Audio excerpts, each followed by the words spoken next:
Easy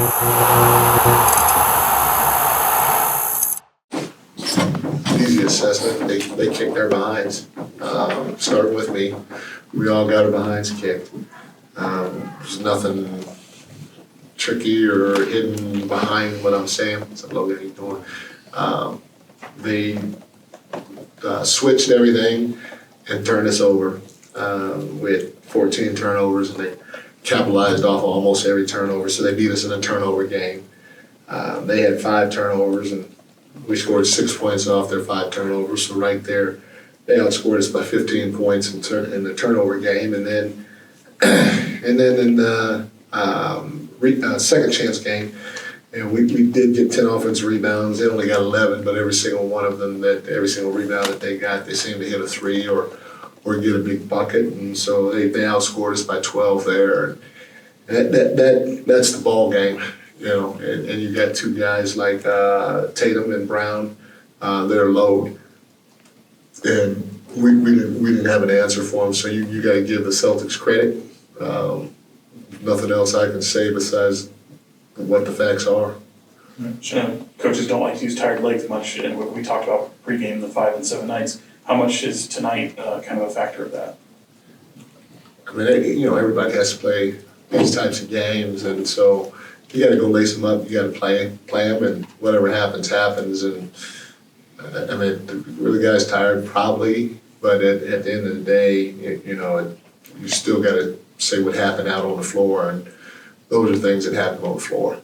Chris. Mike, when you go against a defense like Boston's, what's the counter that you guys have to have when they're forcing you into maybe a little too much ISO and one-on-one type stuff?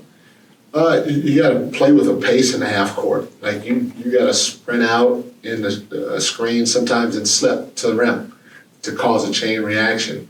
Your cuts have to be extremely hard.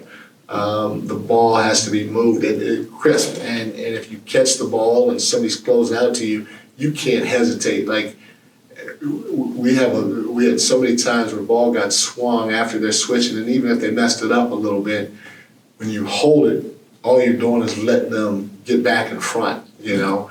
And then you got to shoot the ball when you're open. I mean, there were a couple of times we were wide open and we dribbled into traffic, you know.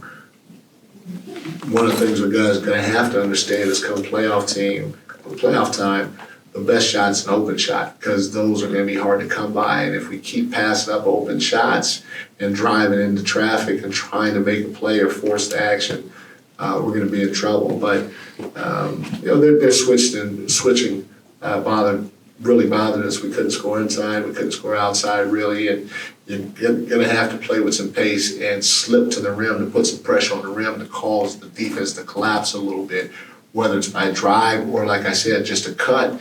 And then that's when you can get a good look with a spray 3 or a snap drive trying to get to the rim because their defense isn't really set. Mike, it seems like Davion is getting a lot more comfortable offensively and running that second unit. I'm just curious your assessment on how he's played these last couple of games and just his development over the course of this year. Davion's been really good. He's been really, really good on both ends of the floor, and there hasn't been, you know, many times I can think back where I can say he's been a liability on either side of the floor. He's probably the one guy that especially these last couple of games that has been as close to playing on both sides of the ball at the highest level on our team when it comes to naming that person. So I'm happy with Davion's development.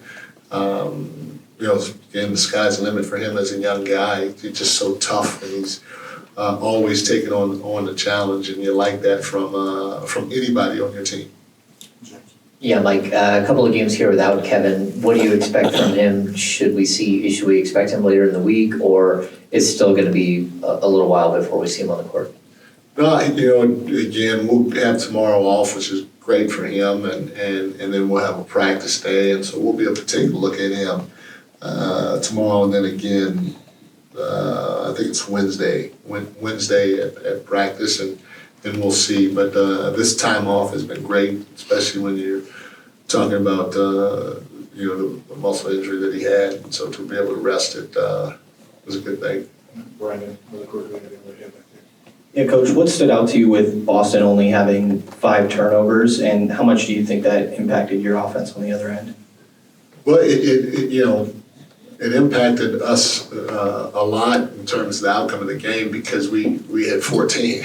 And, when you play a good team, in order to have a chance to win a game, you got to win the possession game, and that involves turnovers, free throw attempts, and offensive rebounds. And like I said, to start my press conference, offensive rebounds were fairly close, but we couldn't capitalize on the offensive rebounds we got like they did. So that hurt us in that regard. But the way that they were able to turn us over, and we couldn't turn them over, our hands weren't as active. We challenged the guys to get 25 deflections with some activity with our hands, and we didn't come close. I think we had 11 or 12 deflections, and so that inactivity with our arms or our hands, especially in the passing lanes, can be a downfall when you're looking at the turnover battle. Question? Okay, so after a tough loss like this, what do you tell your guys, and what will you change moving forward? First thing I'm gonna do, I'm gonna go see my grandson so he can make me smile. My grandson's the cutest thing out there, little Iverson, so I'm gonna go do that. But I told the guys the truth. I said that we got our behinds kicked. You got to give Boston credit. We didn't have an answer for Tatum or Brown tonight. They kicked their behind on the glass. We turned the ball over too much, and they capitalized on every single turnover. And we're gonna get some rest tomorrow. We're gonna have tomorrow off. We'll come back out here and practice and get ready for our game on Thursday. So, every time you play a game, whether you win or you lose, you try to learn from it. It's not the end of the world. You're gonna lose games, especially when you have 82 of them. And so, you don't want to harp on it too much, and you want to get to a point where you're moving forward so you can prepare for what's coming next. Thank you, guys. Thank you, guys.